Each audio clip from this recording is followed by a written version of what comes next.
Ngayong araw guys, sa wakas ang dating drawing lang naging makatotohanan na rin. Pass muna tayo sa dagat at ilog. Pakanal ay stay sa sapa muna tayo. Kasama ko pala dito ang mga gwapo kong kaklase. Hindi kami nakapagdala ng lamesa kaya itong improvised multi-purpose umbrella ang gamit namin.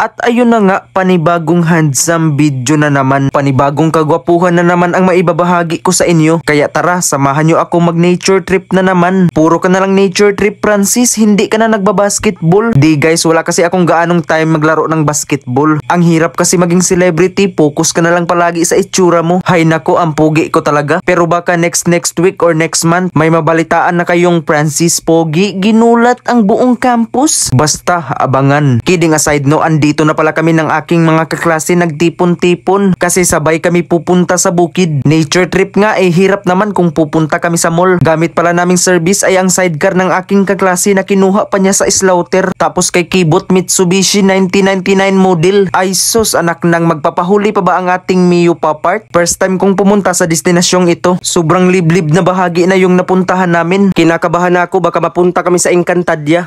Let's go! Agad na niya. Sakit ka rin yun. Ano nga yun?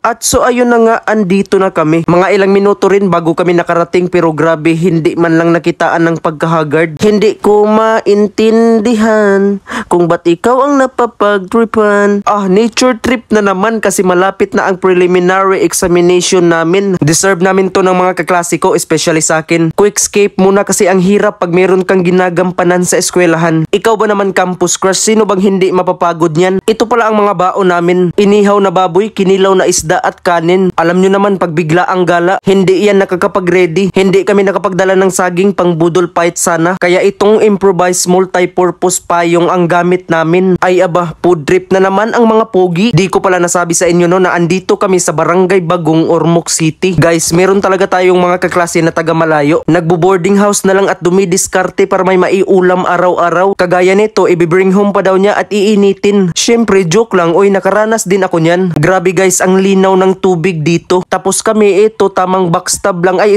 tamang kwentuhan lang. Pangiti-ngiti lang kahit ang dami ng problema. Ang importante, ang pogi namin talaga. Alam nyo guys, hindi naman sa pagiging kambing pero hindi ako naligo. Grabe naman kasi parang ice tubig ang kuan dito, ang tubig. So ayun lang guys, uwian na. Nasayang ko na naman ang 3 minuto sa buhay nyo. Ang mahalaga, may natutunan na naman kayong panibagong handsome lesson sa akin. Hanggang sa muling pagiging gwapo, paalam.